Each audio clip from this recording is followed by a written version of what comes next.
हो रहा हाँ, है यहाँ पे लोग लगातार कर रहे हम लोगों के मध्य, जैसा कि पहले हम लोग पूर्व सूचित कर चुके थे, और लोक पहल की एक नियमित रविवासरीय श्रृंखला चलती है। उस कड़ी में आज के हमारे प्रमुख वक्ता, उद्बोधनकर्ता के रूप में जिनका पाथेय आज हम सबको प्राप्त होगा, वह है श्रीमान श्याम जाजू जी। श्रीमान श्याम जाजू जी किसी परिचय के मोहताज नहीं हैं। वह भारतीय जनता पार्टी के राष्ट्रीय उपाध्यक्ष हैं और भारतीय जनता पार्टी का कार्यकर्ता होना ही अत्यंत सौभाग्य का विषय है, और उसका उत्तरदायित्व तो जिस कार्यकर्ता को मिलता है वह निश्चित रूप से महनीय होता है, इसमें संशय नहीं। तो ऐसे हमारे श्याम जाजू जी आज हमारे मुख्य उद्बोधनकर्ता हैं, और आज का विषय है वसुधैव कुटुंबकम की भावना से प्रगति के पथ पर उत्तर प्रदेश। मैं श्रीमान श्याम जाजू जी के परिचय के लिए बुलाऊं, उसके पहले मैं श्रीमान श्याम जाजू जी से हम लोक पहल के विषय में एक संक्षिप्त परिचय दे दें। लोक पहल लोकतंत्र की प्रक्रिया में राष्ट्रवादियों का एक सार्थक हस्तक्षेप है। यह संघ के वरिष्ठ स्वयंसेवकों की सोच को आकार और आकृति मिलती है, विचारों को सदैव उत्सर्जित करने का प्रयास करता है लोक पहल, क्योंकि विचारों को यदि नियमित रूप से परिमार्जित करने का प्रयास नहीं करेंगे तो वो सुषुप्ता अवस्था में चले जाते। तो हमारे लोक पहल के जो अगुआ हैं वह है श्रीमान BL आर्या साहब। हमारे जो संयोजक हैं श्रीमान डॉक्टर VK सिंह सर। महत्वपूर्ण भूमिका में doctor Alok Chauhan sir, doctor Santosh Singh sir, professor Avinash Parthitkar sir जो प्रबंधन विज्ञान के प्रोफेसर हैं, वीर बहादुर सिंह पूर्वांचल विश्वविद्यालय जौनपुर, प्रोफेसर नरेंद्र सिंह गौर जो पूज्य रज्जू भैया के शिष्य परंपरा के प्रबल संवाहक हैं और नैतिकता और ईमानदारी के मानदंड हैं। भारतीय जनता पार्टी में आप उत्तर प्रदेश में यशस्वी मंत्री रह चुके हैं, वो हमारे संरक्षक मंडल में हैं। ऐसा ही एक नाम प्रोफेसर गिरीश चंद्र त्रिपाठी हैं जो BHU के काशी हिंदू विश्वविद्यालय के पूर्व वाइस चांसलर रह चुके हैं। ऐसे ही मेरे अन्य साथियों से मिलकर यह लोक पहल अपना सामाजिक जीवन में एक सकारात्मक और सार्थक हस्तक्षेप करता है, जिसकी आधारशिला राष्ट्रवाद है, सांस्कृतिक राष्ट्रवाद। इसी भावना से ओतप्रोत पूज्य मुख्यमंत्री उत्तर प्रदेश योगी जी, आदरणीय श्रद्धेय योगी जी के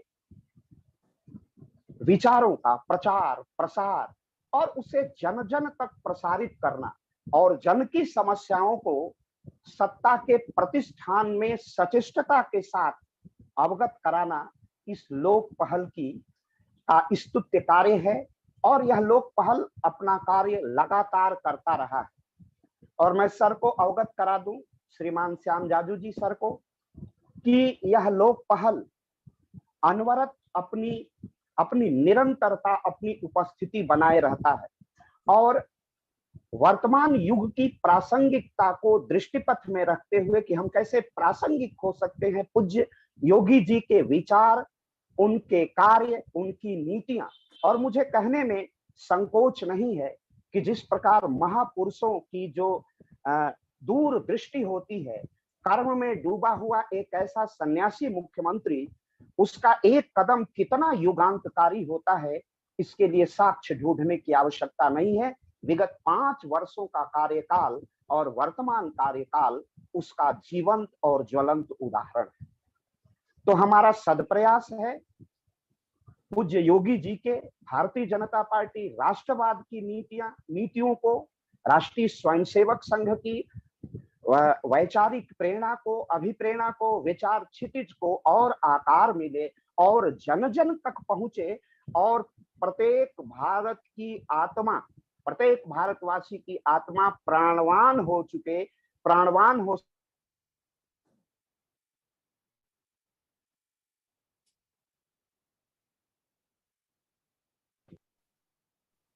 उसमें नव्य चेतना का संचार हो सके, इसका सदप्रयास सदैव लोक पहल करता है।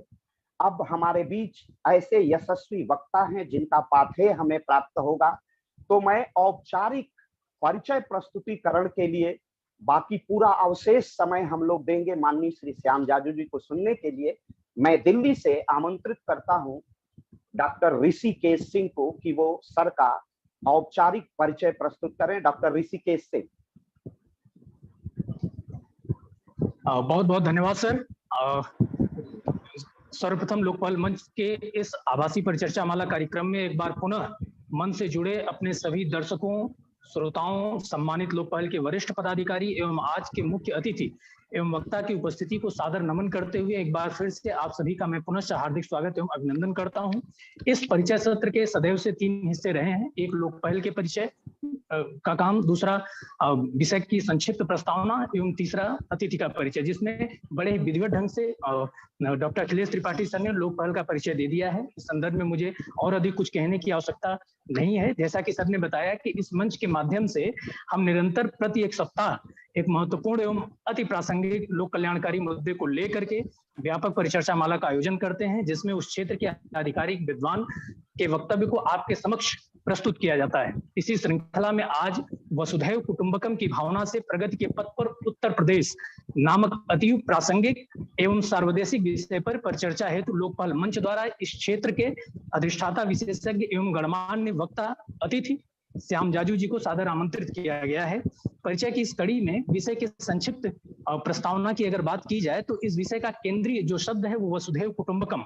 महोपनिषद के 6ठे अध्याय का यह श्लोक संपूर्ण धरा या धरती को ही अपना परिवार मानते हुए भारतीय सनातन संस्कृति के न केवल गौरवशाली वैचारिक परंपरा को बल्कि उसके मूल संस्कार को भी प्रस्तुत करता है। यही कारण है कि यहाँ कभी धर्मांतर एवं धार्मिक दावत का रिवाज नहीं रहा।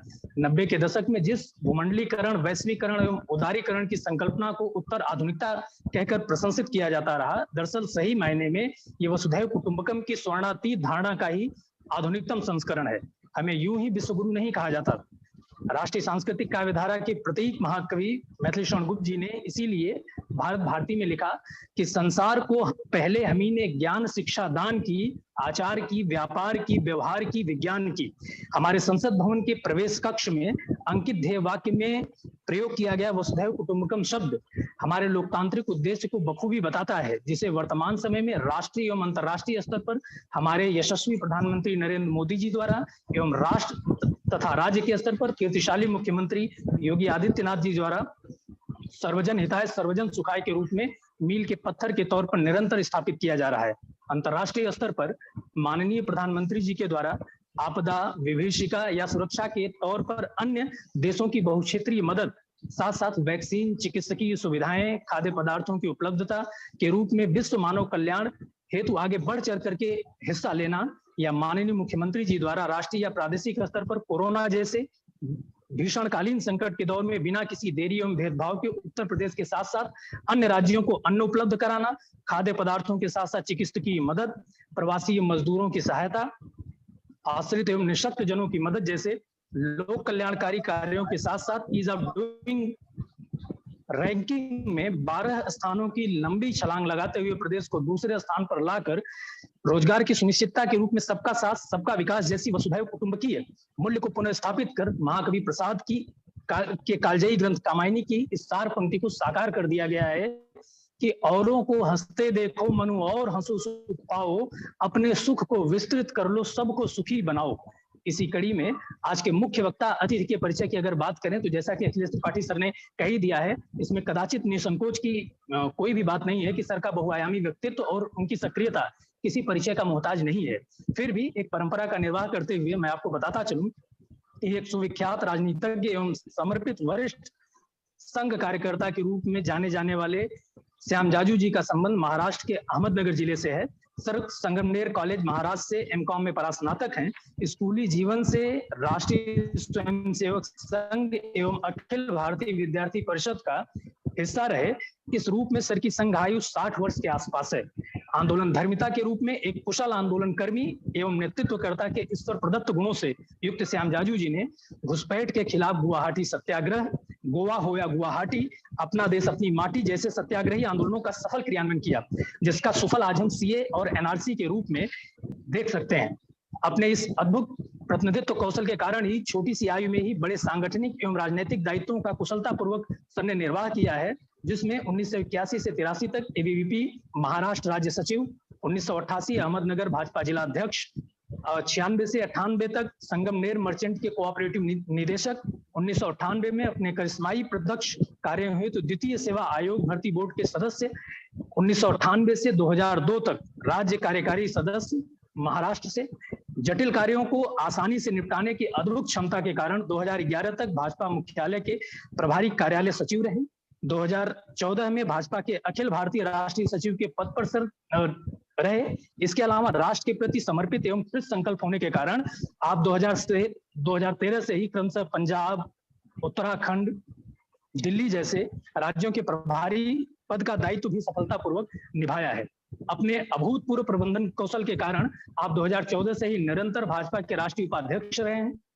राजनीतिक जीवन से इतर अद्भुत सरस वक्ता शैली एवं एक संवेदनशील संस्मरणकार साहित्यिक हृदय का परिचय देते हुए सर एक यूट्यूब चैनल जो कुछ यादें और कुछ मुलाकातें नाम से है, जिसे सर लगातार चलाते हैं, जिसमें लालित्यपूर्ण शैली में भारतीय राजनीति एवं राजनीतिकारों के अनछुए संस्मरणों को आप बेहद रोचक ढंग से प्रस्तुत करते हैं। मैं अपने सभी दर्शकों से एवं सम्मानित कार्यकर्ताओं से ये आग्रहपूर्ण अनुरोध करता हूं कि आप जरूर इस चैनल को सब्सक्राइब करें, शेयर करें और ज्यादातर लोगों तक पहुंचाएं। आपके महनीय सांगठनिक एवं राजनीतिक अवदान को बताने के लिए यह परिचय सत्र कम पड़ जाएगा। जैसा कि बाबा तुलसीदास ने लिखा है कि अरथ अमित अति आखर थोरे की शैली में मैं यही कहना चाहूंगा कि आपकी राष्ट्रीय स्तर पर सक्रियता, मुखरता एवं बहुआयामी व्यक्तित्व ही आपका वास्तविक परिचय है। आप जैसी विभूति को अपने मंच पर सविनय सादर आमंत्रित करके लोकपाल मंच अपने को गौरवान्वित महसूस कर रहा है। अतः ज्यादा समय न लेते हुए आपके विधिवत आमंत्रण के लिए मैं पुनः डॉक्टर अखिलेश त्रिपाठी सर को सादर आमंत्रित करता हूँ। बहुत बहुत धन्यवाद ऋषिकेश, आपने बहुत सुंदर सर का क्रमवार सुसंगत परिचय प्रस्तुत किया है, इसके लिए बहुत बहुत धन्यवाद। वस्तुतः सर ने आज सर का जो विषय है वो कार्यकारी जीवन, श्याम जाजू जी का जीवन कर्म में डूबा हुआ इतना जीवन है कि वो कर्म का उसका प्रतिफल देखने को मिलता है जीवन के प्रत्येक परिक्षेत्र में। और वसुधैव कुटुंबकम की अवधारणा, वस्तुतः भारत की जो अवधारणा है वो वयस्टिवादी नहीं, केवल समष्टिवादी। यहाँ व्यक्ति की चिंता नहीं की गई। वेदों का प्रणयन करने वाले ऋषियों ने ही अपना नाम नहीं लिखा इन वेदों पर, तो यह केवल समष्टि है। समष्टि की अवधारणा ही भारतीयता है, और जहाँ समष्टि हो वहाँ वयस्टि की कोई कीमत नहीं है। इसीलिए यह राज्य नहीं, विश्व के मंगल का आकांक्षी रहा है, और श्याम जाजू जी का जीवन उसका पर्याय है। मैं बड़ी विनम्रता पूर्वक आज के उद्बोधन के लिए, आज के पाठे के लिए आमंत्रित करता हूं। और इसके पहले मैं सर को बता दूं कि सोशल मीडिया के विभिन्न माध्यमों में हम लोग एक साथ इसे प्रसारित करते हैं और लाखों लोगों तक पहुंचते हैं। सर, आज का पाठे, आपका उद्बोधन भारतीय जनमानस को झंकृत करेगा। मैं बड़ी विनम्रता पूर्वक आपको आमंत्रित करता हूं आज के उद्बोधन के लिए। माननीय श्रीमान श्याम जाजू जी। नमस्कार। लोकपहल के माध्यम से आप सबके सामने वर्चुअल माध्यम से प्रस्तुत होते हुए मुझे बड़ा आनंद का अनुभव हो रहा है। ये वैसे कोरोना की देन है। कोरोना के पहले हम लोग भी संग में गीत गाया करते थे कि मनुष्य तू बड़ा महान है, तेरे मुट्ठी में बंद तूफान है, तू जो चाहे पर्वत पहाड़ों को तोड़ दे, तू जो चाहे नदियों के मुख को भी मोड़ दे। ऐसा मनुष्य एक कोरोना के वायरस के बाद कैसे घर में बैठा, मुंह पे मास्क लगाया, कैसे कैसे परिस्थितियों से अपना प्रवास हुआ, और उस परिस्थितियों को लेकर भी हमारी विचारधारा जो है आज तक कभी रुकी नहीं, कभी थकी नहीं। We have to work in given situation. प्राप्त परिस्थिति में काम करने की परिपाटी हमारे विचार परिवार की रही है, तो हमने उससे भी रास्ता निकाला और इस प्रकार के वर्चुअल माध्यम से मीटिंगों चालू रहा और आज ये एक एफिशिएंट टूल के माध्यम से इसका प्रयोग हम कर रहे हैं। आज इस लोक पहल में मुझे आमंत्रित करने वाले Akhilesh Tripathi ji, doctor VK Singh ji, BL आर्य जी, आलोक चौहान जी, नरेंद्र सिंह गौड़ जी, गिरीश चंद्र त्रिपाठी जी, डॉक्टर ऋषिकेश सिंह जी और सब सुनने वाले लोग, अभी आपने कहा कि लाखों लोगों के तक पहुंचाने का यह हमारा एक इफेक्टिव माध्यम है। इसका तो अनुभव मैं भी कर रहा हूं, सोशल मीडिया कितना प्रभावी है। कल मैंने एक छोटा ट्वीट किया और विदाउट एनी प्रिपरेशन एक ट्वीट किया मैंने कि भाई अगर किसी के मंदिरों पर और ऐसे श्रद्धा स्थानों पर अगर आक्रमण नहीं हुआ होता, ये हड़प नहीं हुए होते, तो 91 में कानून क्यों लाना पड़ा कांग्रेस को? उन्होंने कानून किसके लिए लाया था? ये आज मैं अभी संख्या देख रहा था, 3,60,000 इंप्रेशंस उस पर आए। ये जो माहौल है, मुझे ऐसा लगता है कि ये माहौल हमारे कार्य पद्धति ने और हमारी विचारधारा ने अपने काम से ये बनाया हुआ माहौल है। कई साल पहले तक अगर हम ऐसा सोचते, इस प्रकार का विचार भी हम दे देंगे, तो समाज में माहौल इसको एक्सेप्ट करना छोड़ो, इसको पढ़ना, उस खुलेपन से उसको स्वीकारना, ये माहौल नहीं था।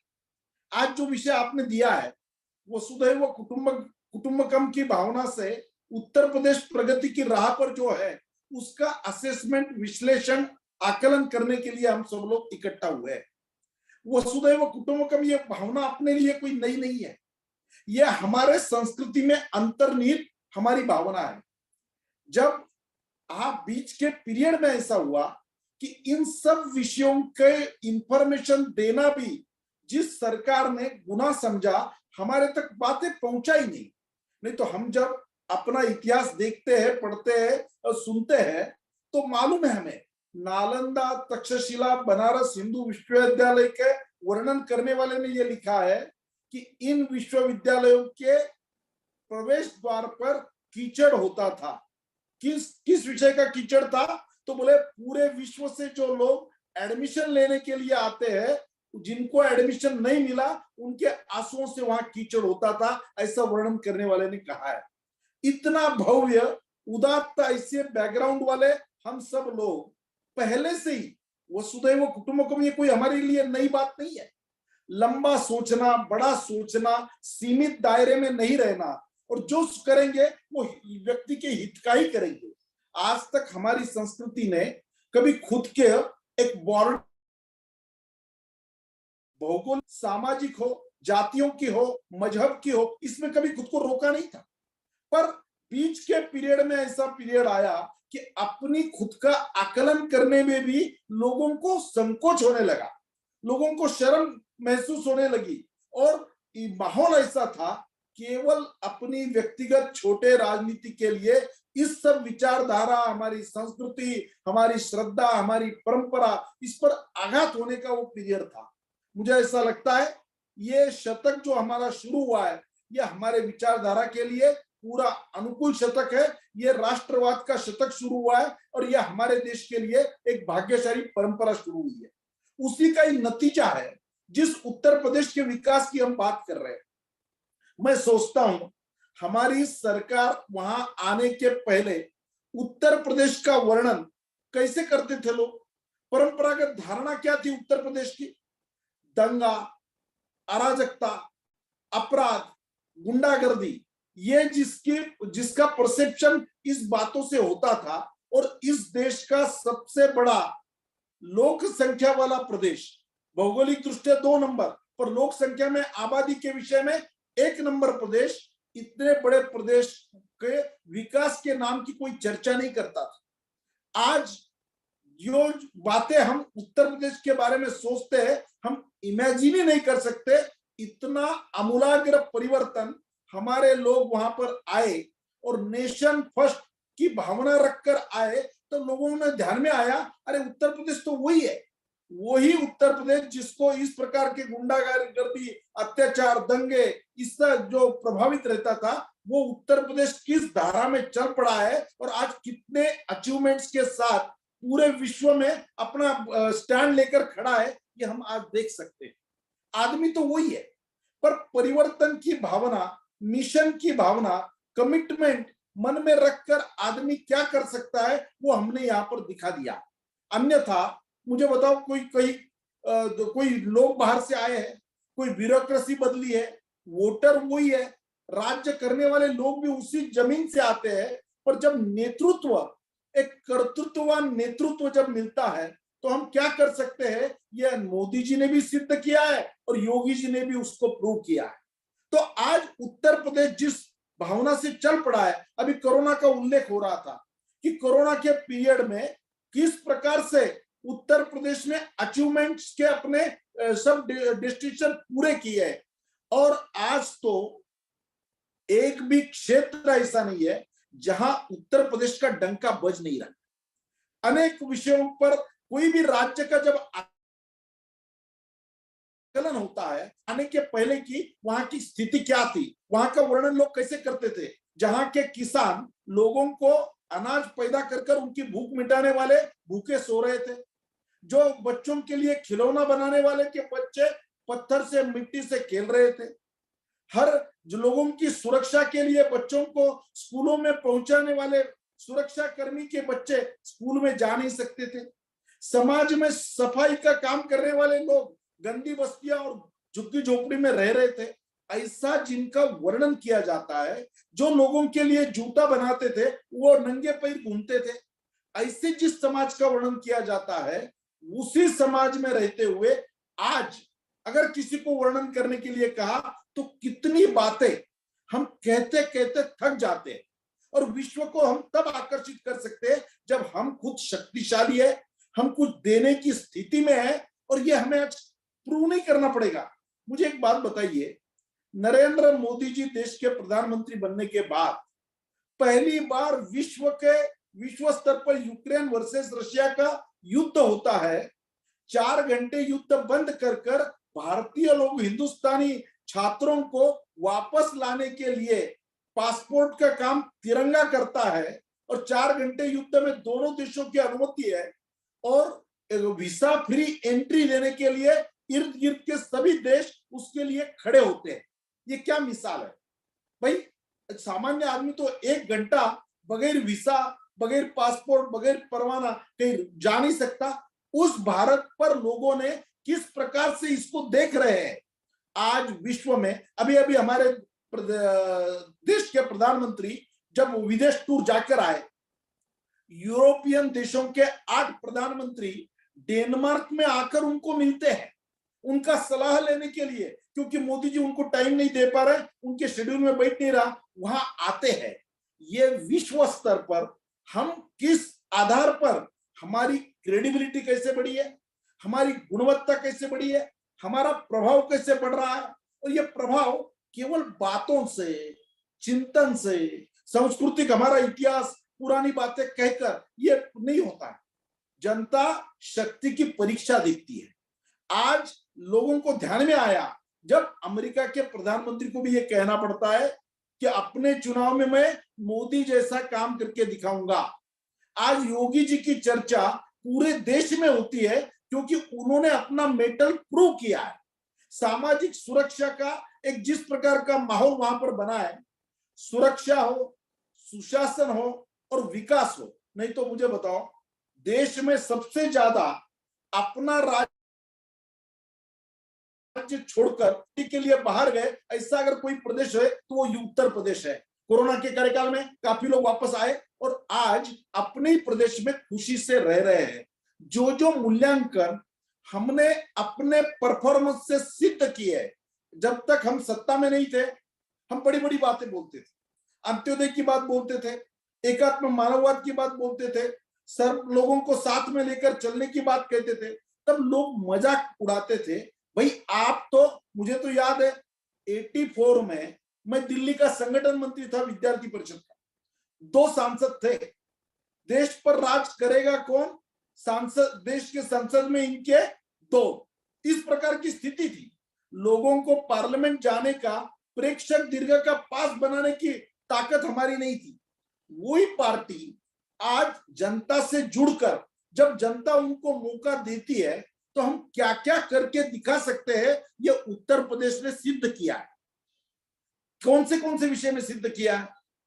गरीबों के विषय में होगा, वहां के कानून सुरक्षा के विषय में होगा, महिलाओं के सम्मान के विषय में होगा, दंगा फसाद कानूनी व्यवस्था के विषय में होगा। इन सब बातों में उत्तर प्रदेश ने अपना मेरिट प्रूव किया है। एक टाइम जब तक योगी जी वहां पर नहीं आए थे, 1 साल का सपा के कार्यकाल का रिकॉर्ड है, 364 दंगे हुए थे। आज के कार्यकाल की क्या बात है? हम आज देख रहे हैं उसी उत्तर प्रदेश में आज ज्ञानवापी मस्जिद की चर्चा केवल हिंदुस्तान में नहीं, पूरे विश्व में हो रही है। हमने बनारस का जो कॉरिडोर बनाया, उसका चर्चा पूरे विश्व में है। 84 कोस की परिक्रमा का विकास हमारे ही कार्यकाल में हो रहा है। ये सब बातें करते समय बहुत पारदर्शी तरीके से हमें जो लगता है, हम जो सोचते हैं, वही पब्लिक डोमेन में रखने में हमारे में कोई संकोच नहीं है। और किसी मजहब को लेकर, किसी जाति को लेकर हमने अन्याय नहीं होने दिया। इसलिए पूरे विश्व में भी एक चर्चा का विषय बना है। और मोदी मॉडल हो व योगी मॉडल हो, इस प्रकार की बातें हैं। और व्यवहार में केवल बातें कहकर हम रुके नहीं है। हमने जो जो काम किए उसके आंकड़े आज बोल रहे हैं। अभी प्रस्तावना में मैं सुन रहा था कि जो प्रदेश इन्वेस्टमेंट के हिसाब से, ईज ऑफ डूइंग बिजनेस के विषय में 14वां क्रमांक, 15वां क्रमांक आता था, लोक संख्या की दृष्टि से नंबर 1 प्रदेश, पर ईज ऑफ डूइंग, क्योंकि वहां सुरक्षा की गारंटी नहीं थी। लोग, वहां का रिच आदमी उत्तर प्रदेश छोड़कर बाहर जाना चाहता था। यहाँ पैसा लगाने से फायदा नहीं है, यहाँ सुरक्षितता नहीं है, यहाँ शांति नहीं है, या संयम नहीं है। वही प्रदेश आज 2 नंबर पर आ गया। और मैं आपको कह सकता हूं, केंद्र सरकार के माध्यम से जिन जिन योजनाओं का क्रियान्वयन उत्तर प्रदेश में हो रहा है, सब विषयों पर उत्तर प्रदेश नंबर 1 पर है या नंबर 2 पर है। अभी अभी लेटेस्ट 8 दिन पहले जो रिपोर्ट आई, डायरेक्ट बेनिफिट ट्रांसफर में उत्तर प्रदेश नंबर 1 है। PDS scheme, public distribution scheme में उत्तर प्रदेश नंबर 1 में आया है। आवास के विषय में जितने घर पुरानी सरकार के कार्यकाल में दिए, उससे कई गुना, यानी पुरानी सरकार के कार्यकाल में 18,000 मकानों का अलॉटमेंट हुआ था। हमारे इस कार्यकाल में 43,43,50,000 घर तैयार होकर हम उनको पोजीशन देते हैं। ये बातें कौन सी बता रहे हैं? जनधन खाता का विषय हो, आवास योजना का विषय हो, इससे उत्तर प्रदेश की प्रतिमा पूरे विश्व में बदल गई। और आज सबसे अच्छा इन्वेस्टमेंट का डेस्टिनेशन के रूप में विश्व की जो इन्वेस्टमेंट है वो यहां पर आ रही है। कितना फर्क पुराने आंकड़े और आज के आंकड़े अगर ये देखे तो इतना फर्क अपने आप में नहीं आया, हमारे व्यवहार से ये आया है। उत्तर प्रदेश की सरकार और उसने जिस ट्रांसपेरेंसी से काम किया उसके कारण आया है। इस बार का चुनाव तो मैंने देखा, मुझे भी भाग्य मेरे से, मुझे लखनऊ में और उत्तर प्रदेश में कई जगह पे जाने का मौका मिला। मैंने देखा भ्रष्टाचार ये मुद्दा नहीं था, सामाजिक सुरक्षा और विकास का एजेंडा, इस विषय पर ये चुनाव हुआ है। और उत्तर प्रदेश के चुनाव पर पूरे विश्व का ध्यान था, पूरा विश्व इसको देख रहा था, क्योंकि उत्तर प्रदेश इतना बड़ा है। फिर वो गरीबों के विषय में हो, महिलाओं के विषय में हो, युवाओं के विषय में हो, किसान के विषय में हो, जाति, मत, मजहब, इसको क्रॉस कर ये विकास का काम हुआ है। इसलिए ये सब मूल्यांकन की धाराएं बदल गई, परसेप्शन बदल गया। वो उत्तर प्रदेश अब नहीं रहा जो उत्तर प्रदेश की ओर, नहीं तो एक टाइम केवल दंगा फसाद, असुरक्षितता चर्चा में रहने वाला, परमानेंट केवल पॉलिटिकल, इस प्रकार का जो माहौल था उसमें फर्क आया है। कितने अच्छा अपने आप में आया क्या फर्क? काम करने वाले लोग तो वही है, उनसे काम लेना, how to get work done. जब कोई वेस्टेड इंटरेस्ट नहीं है, ऐसा नेतृत्व जब आता है और वो ट्रांसपेरेंसी से, पारदर्शिता से आगे बढ़ने की करता है, तो लोगों का कोई ऑब्जेक्शन नहीं है। नहीं तो मुझे बताओ, इस सरकार के पहले 5 साल के कार्यकाल में 1.5 नौकरी देने का काम हुआ, 1.5 लाख शिक्षक भर्ती किए गए, 1.5 लाख पुलिसकर्मी भर्ती हुए, बाकी व्यक्तिगत एमएसएमई के माध्यम से कई उद्योग वहां खड़ा करने का काम हुआ, पर एक में भी करप्शन की बू नहीं आई। लोगों ने देखा इसी प्रकार से काम हो सकता है, डायरेक्ट बेनिफिट ट्रांसफर से पैसा उनके अकाउंट में जा सकता है, सब राशन लेने वाले लाभार्थी उनको डायरेक्ट उनके तक पैसा पहुंच सकता है। जो बीच में एजेंट दलालों का काम करने वाले लोग, उनको ढूंढ कर उनको साइड करने का काम इस कार्यकाल में हुआ है। कानून व्यवस्था अपने आप बदल गई क्या? कितने 218 फास्ट ट्रैक कोर्ट की स्थापना इस कार्यकाल में यहां पर हुई। 1535 थानों में महिलाओं के लिए हेल्प डेस्क की व्यवस्था हुई, पिंक टॉयलेट का निर्माण हुआ। ये बातें हमने बोली नहीं। जब हम सत्ता में नहीं थे तब हम अंत्योदय की बात करते थे, गरीब के उन्नयन की बात करते थे, समान लोगों को समान अपॉर्चुनिटी देने में हम किसी में बाइफर्केशन नहीं करेंगे, इस प्रकार की बात करते थे। लोग हमें लाइटली लेते। क्यों? हम सत्ता में नहीं थे भाई। जिनको इंप्लीमेंट करना नहीं, और ऐसे लोग कोई फिलोसॉफी बोल रहे हैं, उसको कौन पूछ रहा है? पर हम आज तक 70-75 साल जब विपक्ष का काम करने वाली पार्टी, संघर्ष में काम करने वाली, राष्ट्रवाद का व्रत लेकर काम करने वाली ये विचारधारा के लोग, फिर वो इमरजेंसी का पीरियड हो या कांग्रेस के कार्यकाल में कितने संघर्ष से, कितने जुलूम जबरदस्ती से सहकर काम करने वाले विचारधारा के लोग हो, ये सब लोगों को अपना मेटल प्रूव करने का मौका जब मिलता है तो वो क्या कर सकते हैं। ये पूरे हिंदुस्तान में मोदी जी के माध्यम से और पूरे उत्तर प्रदेश में योगी जी के माध्यम से लोगों ने देखा कि ये जो बातें हम कहते थे केवल कहने तक सीमित नहीं है, वो हमने करके दिखाई है। और करके दिखाने का परिणाम, नहीं तो सबसे ज्यादा जातीयवाद जहां चलता था, गुंडागर्दी जहां चलती थी, ऐसे प्रदेश में वापस हम रिपीट होते हैं। वहां के सांसदों का परफॉर्मेंस कैसे है, उसमें भी लोग हमारे साथ खड़े होते हैं और जाति पाति के ऊपर उठकर विकास के एजेंडे पर आते हैं। मुझे लगता है कि सबसे बड़ी अचीवमेंट विश्व की ओर आकर्षित करने वाली हमारे उत्तर प्रदेश का हमारा जो परफॉर्मेंस है इसमें है। इसमें लॉ एंड ऑर्डर का परसेप्शन बदलने से लेकर परंपरागत सभी धारणाएं बदलने का काम हमारे इस माध्यम से हुआ है। इसलिए आज योगी जी को गरीबों का मसीहा कहा जाता है। यह अपने आप नहीं हुआ, कानून व्यवस्था बेहतर होने के साथ साथ वहां पर इंफ्रास्ट्रक्चर विकास हुआ है। कोई भी विदेशी लोग जब यहाँ आते हैं तो वो केवल, हाँ ठीक है, भारत की संस्कृति का वर्णन करते हैं, यहाँ का इतिहास कैसे वो भी उनको मालूम होता है, पर आज क्या है, आज की हमारी क्षमता क्या है, हमारे देश में किस प्रकार का इंफ्रास्ट्रक्चर है, हमारे कौन से टूरिस्ट स्पॉट है, वहां का कैसे ब्यूटिफिकेशन हो रहा है, यहाँ के आदमी का व्यवहार कैसा है, इन सब बातों का मिला जुला के असर जब होता है तो आज हमारे ध्यान में आता है यहाँ देश में आने वाले टूरिस्टों की संख्या कैसे बढ़ रही है। यह हमारे केवल सरकार के कारण नहीं है, सरकार ने तो अपना काम किया ही है, डबल इंजन की सरकार की है, उत्तर प्रदेश की सरकार साथ साथ केंद्र की सरकार, पर हमारे लोगों के व्यवहार के कारण भी इस पर असर आया है और आज विश्व में एक नई शक्ति के रूप में जो हम उभर रहे हैं। नहीं तो मुझे बताओ, मेरे ध्यान में आता है एक उदाहरण, जब वैक्सीनेशन की बात आती है तो पहला वैक्सीनेशन अपने देश की पहली हेल्थ मिनिस्टर जो थी पंजाब से आने वाली कौर, वो पहला इस देश में आजादी मिलने के बाद अपना पहला चार्टर प्लेन लेकर जापान गई थी वैक्सीन लाने के लिए उस टाइम। और आज जो पोलियो का वैक्सीन के बाद अपने को मालूम है 1950 में जो वैक्सीन विश्व में इंट्रोड्यूस हुआ था, भारत में आते आते 1978 हुआ था।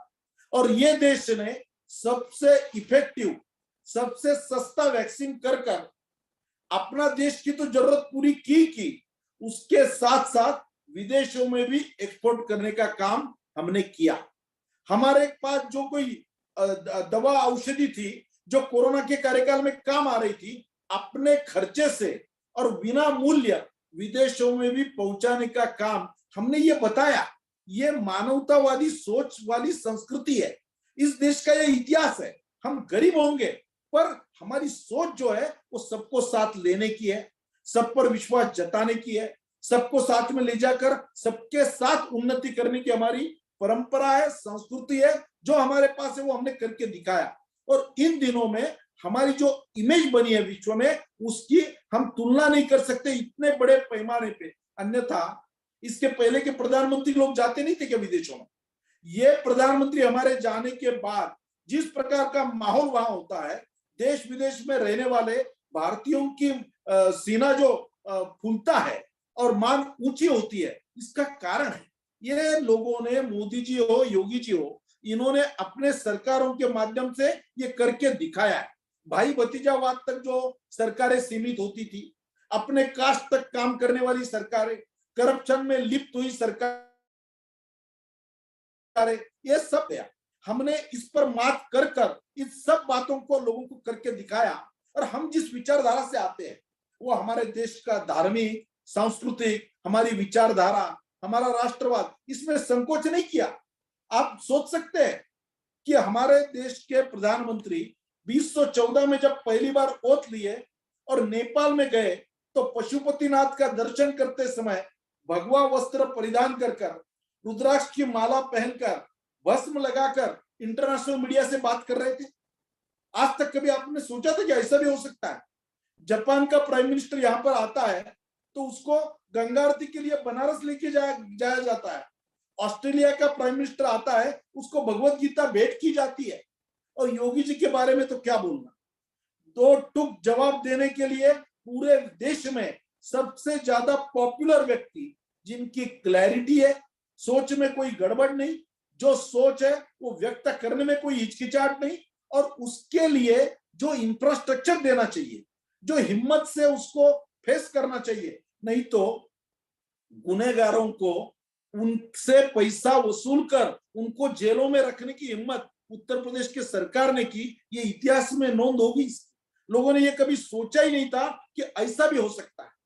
केवल यही बात नहीं, शिक्षा क्षेत्र की बात हो, आज उत्तर प्रदेश में हम देखते हैं एक भी जिला ऐसा नहीं जहां मेडिकल कॉलेज का प्रावधान नहीं हुआ, वहां हॉस्पिटल नहीं है, ऐसा एक भी जिला नहीं। इतने बड़े पैमाने पे विदेश का जो पैसा आ रहा है वो इन्वेस्टमेंट यहाँ क्यों करना चाहते हैं? ये कोरोना के बाद और चाइना पर लोगों ने बायकॉट करने के बाद वहां से विस्थापित होने वाले, वहां से दूसरी ओर ट्रांसफर होने वाले सभी उद्योगपति यहाँ आने से क्यों जुड़ रहे हैं? क्योंकि यहाँ का इंफ्रास्ट्रक्चर वर्क, आपके अपने उत्तर प्रदेश में 5 एक्सप्रेस वे हमारे इस कार्यकाल में जिस प्रकार से हो रहे हैं, हम आज दिल्ली से चलते हैं 4.5 घंटे में हम लखनऊ पहुंचते हैं। हमारे लोग, दिल्ली के लोग 6 घंटे में अयोध्या तक पहुंच जाते हैं। दिल्ली मेरठ का जो 12 लेन का एक्सप्रेस हाईवे से हम जाते हैं तो दिखता है कि अरे हम कोई विदेश में जा रहे हैं। इतना फास्ट, इतना अच्छा इंफ्रास्ट्रक्चर, काम सरकारी अपने समय के पहले भी हो सकता है, क्वालिटी में कोई कॉम्प्रोमाइज नहीं होता, करप्शन की कहीं चर्चा नहीं होती। यह हमारे कार्यकाल में लोगों ने देखा है। इंटरस्टेट कनेक्टिविटी से 4 लेन से जुड़ा है। एयरपोर्ट के बारे में, पहले 2 एयरपोर्ट थे उत्तर प्रदेश में, आज कितने एयरपोर्ट है? इंटरनेशनल 2 एयरपोर्ट हो रहे हैं और दिल्ली से भी बड़ा जेवर का एयरपोर्ट हो रहा है। ये बातें अपने आप, कोई तो भी सेमिनार ले रहा है, चर्चा कर रहा है, कोई कल्पना कर रहा है, पहले होने के पहले हम विश्व में या देश में रखते तो लोग मजाक उड़ाते। अरे भाई, उत्तर प्रदेश के बारे में आप क्या बोल रहे हो? वहां का कल्चर आपको मालूम नहीं, वहां का नेचर आपको मालूम नहीं, वहां के आदमी की मानसिकता आपको मालूम नहीं, आप ऐसा कर सकेंगे? पर उसी उत्तर प्रदेश को, जैसा मैंने कहा कि we have to work in given situation, उसी उत्तर प्रदेश को लेकर ये विक्रम प्रस्थापित करने का काम हमारे लोगों के माध्यम से हमने करके दिखाए। फिर आज तो डिफेंस का अपने देश में प्रोडक्ट करने का ब्रह्मोस मिसाइल का कॉरिडोर आज उत्तर प्रदेश में बना है। ज्यादा से ज्यादा रोजगार केवल सरकारी नौकरी यानी रोजगार ऐसा ना लेते हुए लोगों को अपने बलबूते पर खड़ा होना और उसमें एम्प्लॉयमेंट देना, ये भी काम हमारी सरकार के माध्यम से होना है।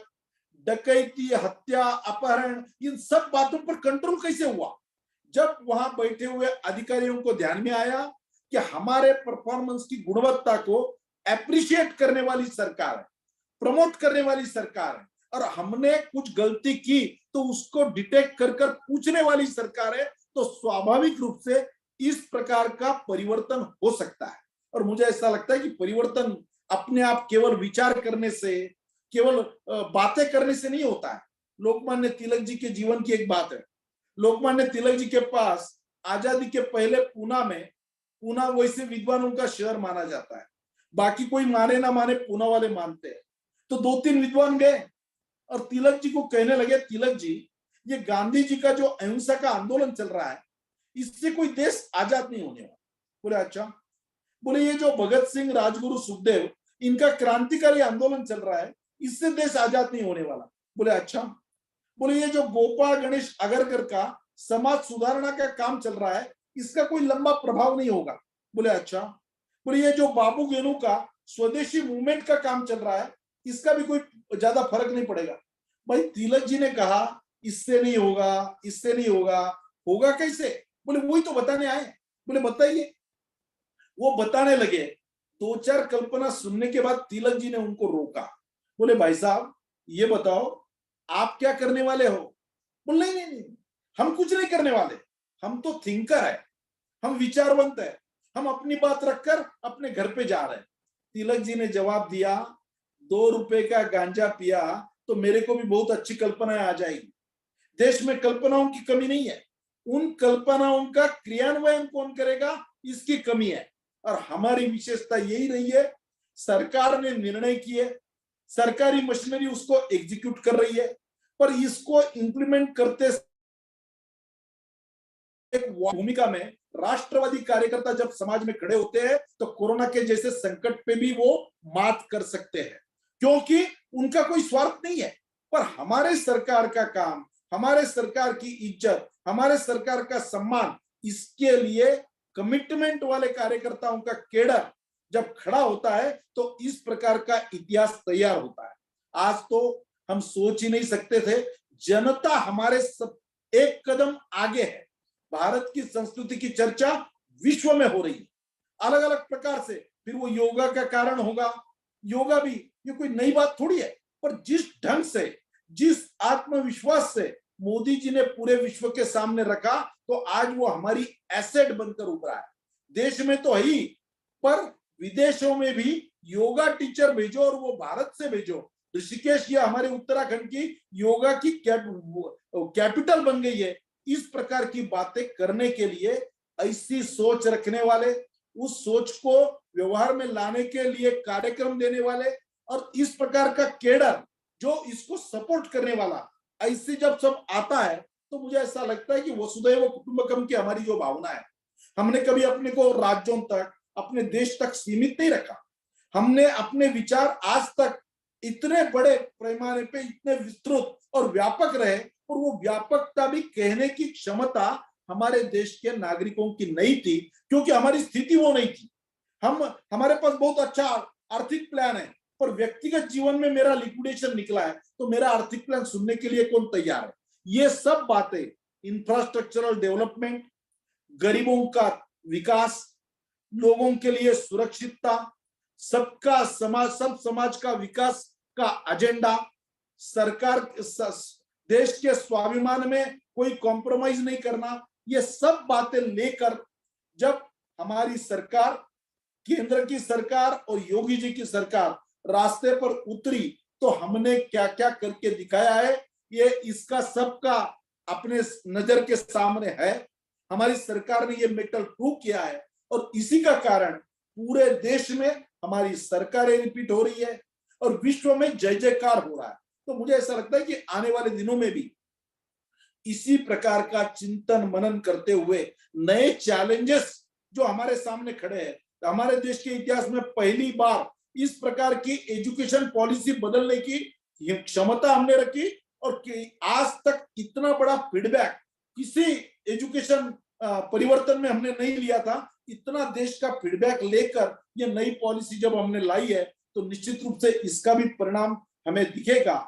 और एक टाइम ये हिंदुत्व, हमारी देशभक्ति, विचारधारा, इसको संकुचित करने वाले लोग डे बाय डे उनकी संख्या कम हो रही है।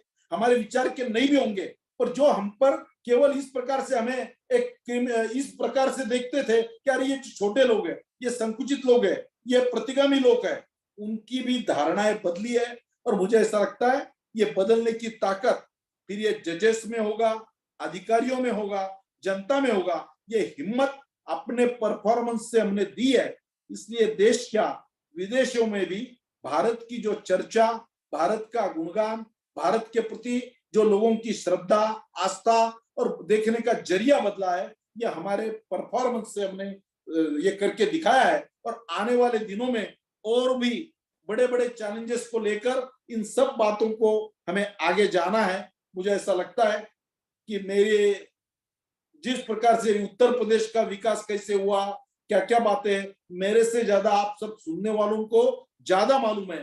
दिल्ली में बैठकर जो नजरिया मेरे ध्यान में आता है वो मैंने रखने की आपके सामने कोशिश की है। एक लोक पहल के माध्यम से आपने बहुत अच्छा एक मंच, इस प्रकार के विचारों का आदान प्रदान होने से जो बातें निकलती है उसको आगे पहुंचाने में और इम्प्लीमेंट करने में निश्चित रूप से ये सारगर्भित साबित होती है। एक अच्छा उपक्रम आपने चलाया और मुझे बोलने का मौका दिया।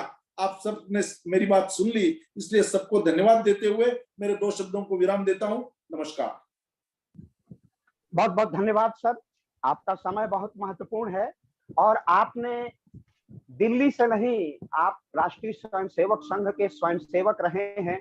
आपने कश्मीर से कन्याकुमारी और कच्छ से कामरूप तक भारत की सार्वदेशिकता और भारत की आत्मा का दर्शन किया है। आप दिल्ली से नहीं बल्कि गांवों से भारत को देखते हैं। आप भारत माता के पुत्र हैं, आप सरस्वती के वरद पुत्र हैं, तो यह कहने की आवश्यकता नहीं है। आपने जितना सूत्रवत और मंत्रवत आप आज का उद्बोधन दिया है। हम राम की परिचर्चा करते हैं तो राम केवल कृतित्व है, कृष्ण केवल कृतित्व और उसका उत्कर्ष है, शंकर कृतित्व और उसका मानस है, तो संपूर्ण बात कृतित्व का ही है। मेहसाणा गुजरात से ए.के. पटेल और हनमकोंडा आंध्र प्रदेश से चंदू पाटिया जंगा रेड्डी, यही 1984 में भारतीय जनता पार्टी के 2 सदस्य जीते थे। और यह 2 सदस्य 84 में वह कितना बट के वृक्ष जैसा आकार ग्रहण कर लिया है, यह कृतित्व का और नेतृत्व का ही परिणाम है। कृतित्व नरेंद्र मोदी का है, कृतित्व श्रीमान पूज्य योगी जी का है। तो भारतीय जनता पार्टी और उसमें श्याम जाजू जैसे निष्ठावान कार्यकर्ता और उत्तरदायित्वधारी कार्यकर्ता हैं तो यह महा आकार ग्रहण करेगी ही है, इसमें संशय नहीं है। यह केवल प्रत्याशा का क्षण है। आपने कहा यह सदी राष्ट्रवाद की है, क्रमवार सुसंगत तत्व ने जो विश्लेषण प्रस्तुत किया वह मंत्रवत है। हम राष्ट्रवादी कार्यकर्ताओं को उत्प्रेरित करेगी और कार्य करने की प्रेरणा देगी। मैं आज सर के औपचारिक धन्यवाद ज्ञापन के लिए श्रीमान डॉक्टर मान सिंह जी को आमंत्रित करता हूं कि वो आपका औपचारिक धन्यवाद ज्ञापन करें। डॉक्टर मान सिंह। बहुत बहुत धन्यवाद डॉक्टर साहब। सम्मानित मंच, आज की इस व्याख्यान माला के मुख्य वक्ता परम आदरणीय भारतीय जनता पार्टी के राष्ट्रीय उपाध्यक्ष सम्माननीय श्याम जाजू साहब, कार्यक्रम के संयोजक डॉक्टर वीके सिंह साहब, डॉक्टर BL आर्या साहब, डॉक्टर संतोष कुमार सिंह साहब, doctor Bhavesh sir, doctor Rishikesh sir, और इस कार्यक्रम का बहुत ही खूबसूरती के साथ हमेशा शुरू से लेकर अब तक संयोजकत्व करते रहे डॉक्टर अखिलेश त्रिपाठी साहब। दरअसल वसुधैव कुटुंबकम, सबका साथ, सबका विकास और सबके विश्वास की अवधारणा को अपनाए हुए है। अभी मैं सर को सुन रहा था, सर यह कह रहे थे कि योगी जी को गरीबों का मसीहा कहा जाता है। नो डाउट, किसी भी तरह का कोई भेदभाव, किसी भी तरह का कोई संप्रदायवाद, कोई जातवाद, इस तरह का कोई प्रश्न ही बहुत दूर दूर तक नहीं है। एक और बात जो है कि यह वह देश है जहां पर पूरे विश्व के लोग अध्ययन करने के लिए आते थे। अभी सर ने कहा नालंदा, तक्षशिला, विक्रमशिला, ओदंतपुरी, काशी, मिथिला, ये सब ऐसे शिक्षा केंद्र रहे कि जहां पर पूरे विश्व के लोग यहाँ पर स्टडी करने के लिए आते थे। लेकिन समय का पहिया बदला और समय कालखंड बदला, वैदिक काल से बौद्ध काल आया जो है, और उसमें चरम पर ये सब चीजें रही। लेकिन जैसे ही 1200 शुरू हुआ तो 1200 से लेकर 1800 तक हमारे देश के जो शिक्षा व्यवस्था थी वह थोड़ी सी चरमराई और व्यवस्थाओं को बहुत बहुत सटीक तरीके से परिवर्तित कर दिया गया। जो वस्तु स्थिति थी उसको किसी अन्य स्थिति में जो है बदल दिया गया। और आज यह है जो है कि यह कंटिन्यूअसली 1800 तक चला। 1800 से लेकर आप देखें 1945 तक करीब यह स्थिति रही कि अंग्रेज आए जो है, और उन्होंने अपनी विचारधारा को, शिक्षा के क्षेत्र में अगर देखा जाए तो उन्होंने अपनी विचारधारा को भारतीयों के ऊपर थोपने का जो है बहुत संपूर्ण प्रयास किया। और जो हमारी वास्तविक भारतीय संस्कृति है, जो इतनी धनी है, उस विचारधारा को जो है धीरे धीरे ये लोग जो है जबरन जो है हमारी भारतीय संस्कृति को नकारते गए। और हमारी हमारे जो पुस्तकें थे वो कहते थे कि जो भारतीय ग्रंथ है तो एक अलमारी में ही समाहित हो जाएगी, इसमें कोई तत्व नहीं है। ऐसे लग रहा था जैसे अब परिस्थिति अब कभी बदलेगी नहीं। लेकिन समय का चक्र बदला और धीरे धीरे एक संत को राजगद्दी जनता ने देने का निश्चय कर लिया। दरअसल राज्य की व्यवस्था आप देखें, चाहे मोदी मॉडल हो चाहे योगी मॉडल, ये हमारे देश के दोनों संत ही तो हैं। इन्हें क्या लेना देना, इन्हें पैसे से क्या लेना देना, इन्हें जात से क्या लेना देना है, इन्हें धर्म से क्या लेना देना। सब 95 से अधिक देश में, अभी जिस महामारी से हम लोग गुजरे हैं सर बता ही रहे थे, 95 से अधिक देशों को वैक्सीन की सप्लाई की गई हमारे देश में। आप यह देखें कि कितने लोग, हम तो यह कहते हैं कि संभवतः अगर सरकार ने इतना प्रयास न किया होता तो हर चौराहे पर जो है 150 डेड बॉडी जो है पड़ी रहती, मोहल्ले में चलना मुश्किल हो जाता, सड़कें लाशों से बिछ जाती। हमने तो देखा उसको। लेकिन यह संत जो है हमारे योगी जी एकदम जो है इस काल खंड में भी कभी बैठे नहीं। आप वेशभूषा को देखिए तो कुछ है ही नहीं। संत है जो है, उन्हें क्या लेना देना जो है किसी चीज से। बस देश को, समाज को सुधारने का उन्होंने बीड़ा उठाया है कि हम भारत को भारत बना देंगे। जो पहले वाला भारत था सोने की चिड़िया कहा जाता था, तो उन्होंने यह संकल्प लिया कि हम इसे सोने की चिड़िया ही बना देंगे जो है। और उस दिशा में आज देखिए बहुत अच्छा है। एक गरीब आदमी से, एक सामान्य आदमी से बात करिए तो कहता सुशासन है। वह कहता है कि क्राइम पर कंट्रोल। अगर हम 12 बजे रात को भी हम कहीं जाते हैं, एक शहर से दूसरे शहर में जाते हैं, तो हमें अब कोई डर नहीं लगता है जो है। शिक्षा के क्षेत्र में आप देखें कि जो नौजवान हमारा भटक रहा था, साहब भी अभी बता रहे थे कि 1,44,000 लोगों को तो पुलिस की नौकरी मिली। और देखिए टीजीटी जैसे, हमने जीवन में पहली बार ऐसा देखा कि टीजीटी से इंटरव्यू को योगी जी ने हटा दिया और 10,000 लोगों को, 10,000 ऐसे लड़के जो फकीर थे, जिनके पास कुछ नहीं था, पैसे कौड़ी का कोई इस तरह जो उनके पास कोई व्यवस्था नहीं थी, हजारों लोग हमसे मिले। ऐसे में जो विभिन्न जात के थे, एससी थे, ओबीसी थे, जनरल थे, गरीब थे, तमाम तरह के, सबको नौकरी मिल गई। 10,000 लोगों को रिटर्न के आधार पर नौकरी देना नौजवानों के लिए, यह जो है एक बहुत बड़ी बात हो गई जो है। योगी जी ने टीजीटी से इंटरव्यू हटाया और 10,000 फकीरों को जो है राजा बना दिया, नो इंटरव्यू। अभी भी कुछ इस मसले पर बात चल रही है।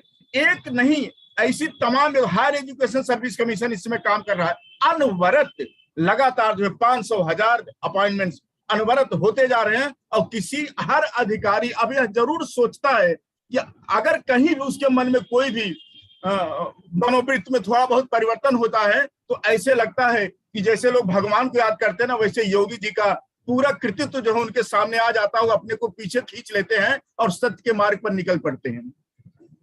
विकास के मॉडल की बात क्या शिक्षा के क्षेत्र में देखें, उद्योग के क्षेत्र में देखें, अभी साहब बता रहे हैं कि कितने हाईवे जो है और कितने राजमार्ग और कितने ग्रामीण क्षेत्रों में आप देखिए, ग्राम सभा से लेकर ब्लॉक से लेकर जिस किसी भी स्तर पर देखिए, आज योगी जी के सुशासन की पूरी चर्चा है। और सारे लोग कहते हैं कि आप देखिए ना जो है हमारे मुख्यमंत्री को कुछ है ही नहीं, ना कोई ड्रेस के नाम पर जो है क्या पहनते हैं, आप देखिए संत जो है, तो कहीं कोई खर्च ही नहीं है। जहां पर वे रहते हैं वहां की व्यवस्था देखिए। तो संत ने बीड़ा उठा लिया है देश में प्रदेश में सुशासन लाने का। तो आज नहीं तो कल जिस भारतवर्ष की हम बात करते थे, जिस स्वतंत्रता की बात करते थे, जिस हम मानवता की बात करते थे, जिस हम धर्मनिरपेक्षता की बात करते थे, निश्चित है कि वह जो है समय अब आ गया है। जिस राम राज की बात कभी हम लोग सुना करते थे ना, तो धीरे धीरे वह राम राज जब आने के कगार पर है और उसकी शुरुआत जो है हम लोगों ने कर लिया है जो है। और इसलिए कर लिया है कि पूरी की पूरी अवाम, हमारी बहुत लोगों से बात होती है, सब योगी जी के साथ हैं। सभी लोग कहते हैं कि इस देश को, इस प्रदेश को इस तरह के व्यक्तित्व की आवश्यकता है। एक क्षेत्र का नामांकन के क्षेत्र में देख लें, प्राइमरी में देखें जो है, जन जागरूकता अभियान के क्षेत्र में देखें, अभी देखिए जो है ये जो है प्लांटेशन के बारे में बराबर निकल रहा जो है। आप देखिए योग के क्षेत्र में देखें, मान कोई ऐसा एरिया, उद्योग के क्षेत्र में देखें, कोई ऐसा एरिया बचा नहीं जिस एरिया पर उन्होंने अपनी दृष्टि नहीं जो है लगाए हुए। यह हमें लगता है कि बड़े से बड़े ही सौभाग्य की बात है। हमें लगता है जिस नालंदा की बात हम पहले करते थे, जिस गुरुकुल की बात हम पहले करते थे, जिस आश्रम की बात पहले किया करते थे, वह समय आ गया है। और धीरे धीरे हम उसी दिशा में फिर आगे बढ़ते चले जा रहे हैं जो है। क्योंकि संत जब शीर्ष पर है तो निश्चित रूप से समानता जो है अब आने में बहुत ज्यादा समय नहीं लगेगा। निश्चित रूप से बातें बहुत सी हैं जो है, इसमें जो है सब बातों को इस समय नहीं इस प्लेटफॉर्म पर किया जा सकता है। हम लोग बहुत ही सौभाग्यशाली हैं, हमारा लोक पहल परिवार बहुत सौभाग्यशाली है। आज का दिन हम लोगों के लिए ऐसे लगता है कि भगवान राम के जो है साक्षात जो है दर्शन हम लोगों के हो रहे हैं। तो ऐसे जो है श्याम जाजू जी साहब, जिनसे हम लोगों का सरोकार हुआ जो है, सर हम अपने लोक पहल परिवार की तरफ से जो विभिन्न प्रकार के डायमेंशन आपने दिए, विभिन्न प्रकार के क्षेत्रों में दिए जो है, सर हम आपको धन्यवाद ज्ञापित करते हैं और आपको प्रणाम करते हैं सर। और एक और निवेदन करते हैं कि जब भी हमें आपकी आवश्यकता पड़े सर, तो आपका आशीर्वाद जरूर मिले, ताकि हम लोग भी समाज के लिए, समाज के विकास में एक कदम जो है अपने आप को भी आगे बढ़ा सकें। इस कार्यक्रम में जो BL आर्या साहब, डॉक्टर संतोष कुमार सिंह साहब, doctor Rishikesh sir, doctor Harshmani sir, doctor BK Singh साहब हमेशा जुड़े रहते हैं जो है, डॉक्टर आलोक चौहान साहब, डॉक्टर भावेश सर जो है, और कार्यक्रम का पूरा संयोजकत्व जो करते हैं डॉक्टर जो है अखिलेश त्रिपाठी साहब। तो हम अपने लोक पहल परिवार की तरफ से सर आप सभी लोगों को भी धन्यवाद ज्ञापित करते हैं। हमारे श्रोता जो हमारे श्रोता और जो भी इस मल्टीमीडिया के चैनल से संबंधित जो भी लोग हमारी मदद करते हैं, जो लोग हमारी सत्यता को, हमारी ईमानदारी को, हमारी सरकार की सत्यनिष्ठा को दिखाते हैं जो है, हम उनको भी जो है अपने लोक पहल परिवार की तरफ से धन्यवाद ज्ञापित करते हैं। सभी श्रोता बंधु जो जुड़े हैं, सभी विद्वज्जन जो जुड़े हैं, सभी विद्यार्थी जो जुड़े हैं, हम आप सभी को भी अपने जो है लोक पहल परिवार की तरफ से जो है प्रणाम करते हैं, धन्यवाद ज्ञापित करते हैं, आपको नमन करते हैं। और एक बार पुनः जो है उपस्थित जितने भी लोग हैं, हम सभी को जो है पुनः बहुत बहुत धन्यवाद और बहुत बहुत शुभकामनाएं ज्ञापित करते हुए हम अपनी वाणी को विराम देते हैं। बहुत बहुत धन्यवाद सर। बहुत बहुत धन्यवाद डॉक्टर मान सिंह सर।